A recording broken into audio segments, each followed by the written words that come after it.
ನಿಮ್ಮ ಮನಸ್ಸಿನ ಅಗಾಧ ಶಕ್ತಿಯನ್ನು ಸರಿಯಾಗಿ ಬಳಸಿಕೊಳ್ಳಲಾಗಿಲ್ಲ ಮತ್ತು ಕಡಿಮೆ ಮೌಲ್ಯೀಕರಿಸಲಾಗಿಲ್ಲ. ನಿಮ್ಮ ಜೀವನವನ್ನು ಒಟ್ಟುಗೂಡಿಸಲು ಹೆಚ್ಚಿನ ಶಕ್ತಿಯನ್ನು ವ್ಯಯಿಸುವ ಮೂಲಕ. ಅಂತಹ ಶಕ್ತಿಯು ನಿಮಗೆ ಹೇಗೆ ಹಾನಿಕಾರಕವಾಗಿದೆ ಎಂಬುದನ್ನು ನೀವು ಗಮನಿಸಲು ವಿಫಲರಾಗುತ್ತೀರಿ. ನಿಮ್ಮ ಮನಸ್ಸಿನ ಶಕ್ತಿಯನ್ನು ಪೋಷಿಸಲು ಆಂತರಿಕ ಸಂವೇದನೆಯಲ್ಲಿ ತೊಡಗಿಸಿಕೊಳ್ಳುವ ಮೂಲಕ ನಿಮ್ಮ ಅರಿವನ್ನು ಹೆಚ್ಚಿಸಿ. ನಿಮ್ಮ ದೈನಂದಿನ ಚಟುವಟಿಕೆಗಳ ಮೇಲೆ ಗಮನ ಕೊಡಿ. ನಿಮ್ಮ ಶಕ್ತಿಯು ಏರಿಳಿತಗೊಳ್ಳುತ್ತಿರುವುದನ್ನು ನೀವು ಗಮನಿಸುತ್ತೀರಾ? ಇದು ನಿಮ್ಮ ಆಂತರಿಕ ಸಂವೇದನೆಯ ಪ್ರಾರಂಭ. ನೀವು ಇಂದ್ರಿಯಕ್ಕೆ ಆಳವಾಗಿ ಹೋದಂತೆ, ಪ್ರತಿಯೊಂದು ಶಕ್ತಿಗೆ ಸಂಬಂಧಿಸಿದ ಭಾವನೆಯನ್ನು ನೀವು ಗುರುತಿಸಬಹುದೇ? ನೀವು ಜೀವನ ಸನ್ನಿವೇಶಗಳಿಗೆ ಪ್ರತಿಕ್ರಿಯಿಸುವಾಗ ಇದು ನಿಮ್ಮ ಆಂತರಿಕ ಸ್ವಯಂ ಸೃಷ್ಟಿಸುವ ಶಕ್ತಿಯಾಗಿದೆ. ನೀವು ಈ ಪ್ರಕ್ರಿಯೆಯ ಮಾಲೀಕರು. ಮತ್ತು ನೀವು ಯಾವ ಶಕ್ತಿಯನ್ನು ರಚಿಸಬೇಕೆಂದು ಬದಲಾಯಿಸಬಹುದು. ಆದ್ದರಿಂದ ಈ ಆಂತರಿಕ ಶಕ್ತಿಯನ್ನು ಮರಳಿ ಪಡೆಯಿರಿ. ನಿಮ್ಮ ನಿಜವಾದ ಸ್ವಯಂ ಆಗಲು ನಿಮಗಾಗಿ ಆಂತರಿಕ ಜಾಗವನ್ನು ಹಿಡಿದಿಟ್ಟುಕೊಳ್ಳುವ ಅಗತ್ಯವಿದೆ. ಒತ್ತಡ ಮತ್ತು ನಿರೀಕ್ಷೆಯು ಈ ಆಂತರಿಕ ಸ್ಥಳದಿಂದ ವಿಮುಖವಾಗುವುದಕ್ಕೆ ಉದಾಹರಣೆಗಳಾಗಿವೆ. ಅಹಿತಕರತೆ ಸಂಭವಿಸಿದಾಗಲೆಲ್ಲ ಆಳವಾದ ಉಸಿರನ್ನು ತೆಗೆದುಕೊಳ್ಳಿ. ನಿಮ್ಮ ಪ್ರತಿಕ್ರಿಯೆಯನ್ನು ಪ್ರಚೋದಿಸುವುದನ್ನು ಅರಿತುಕೊಳ್ಳಲು ವಿಶ್ರಾಂತಿ ನಿಮ್ಮನ್ನು ಹೇಗೆ ನಿರಾಳಗೊಳಿಸುತ್ತದೆ ಎಂಬುದನ್ನು ಗಮನಿಸಿ.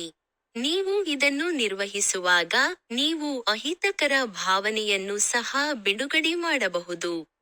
ನಿಮ್ಮ ಪ್ರತಿಕೂಲ ಶಕ್ತಿ ಬಿಡುಗಡೆಯಾಗುವಾಗ ಉತ್ತಮ ಶಕ್ತಿಯನ್ನು ನೀವು ರಚಿಸಬಹುದು ಎಂಬುದನ್ನು ನೆನಪಿಡಿ.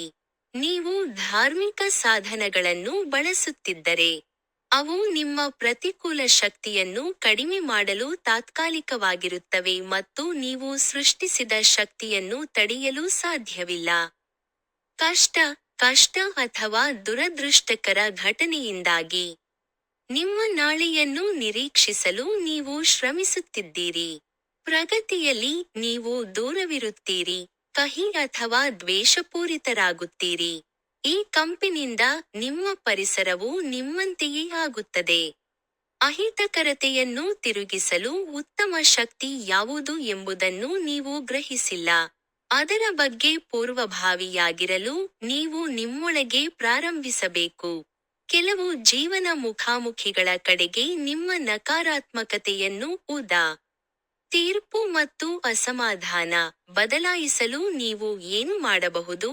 ಮೊದಲು ನಕಾರಾತ್ಮಕತೆಯನ್ನು ಬಿಡುಗಡೆ ಮಾಡದೆ ನೀವು ಸಕಾರಾತ್ಮಕತೆಯ ಮೇಲೆ ಮಾತ್ರ ಗಮನ ಹರಿಸಲು ಸಾಧ್ಯವಿಲ್ಲ ಎಂದು ಎಚ್ಚರಿಸಿ.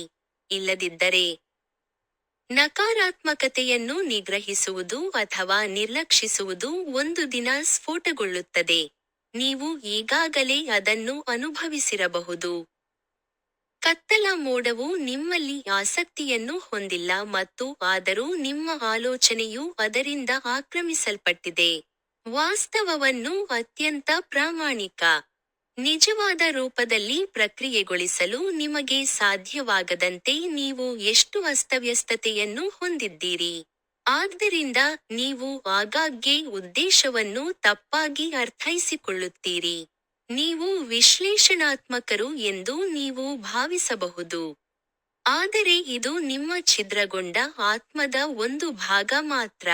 ನಿಮ್ಮ ಭಾವನಾತ್ಮಕ ಭಾಗವು ನಿಮ್ಮ ಪ್ರತಿಯೊಂದು ಆಲೋಚನಾ ಪ್ರಕ್ರಿಯೆಯಲ್ಲಿ ಭಾಗಿಯಾಗಿದೆ ಎಂದು ನೀವು ಒಪ್ಪಿಕೊಂಡಾಗ, ನೀವು ಹೆಚ್ಚಿನ ಸಾಧ್ಯತೆಗೆ ತೆರೆದುಕೊಳ್ಳಬಹುದು ಮತ್ತು ವಿಭಿನ್ನ ಗ್ರಹಿಕೆಯನ್ನು ಹೊಂದಬಹುದು. ನಿಮ್ಮ ಪ್ರಸ್ತುತವನ್ನು ನೀವು ಒಪ್ಪಿಕೊಂಡಾಗ ನೀವು ನಿಜವಾದ ನೀವಲ್ಲ, ನೀವು ನಿಮ್ಮನ್ನು ಮತ್ತಷ್ಟು ಅನ್ವೇಷಿಸಲು ಬಯಸುತ್ತೀರಿ.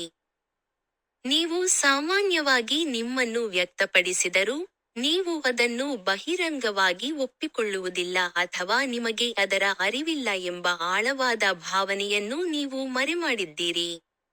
ಕೆಲವು ಸಂದರ್ಭಗಳಲ್ಲಿ, ನಿಮ್ಮ ಪ್ರತಿಕ್ರಿಯೆಯು ಈ ಆಳವಾದ ಭಾವನೆಯನ್ನು ಪರ್ಯಾಯವಾಗಿ ಹೊರಹೊಮ್ಮಿಸುತ್ತದೆ.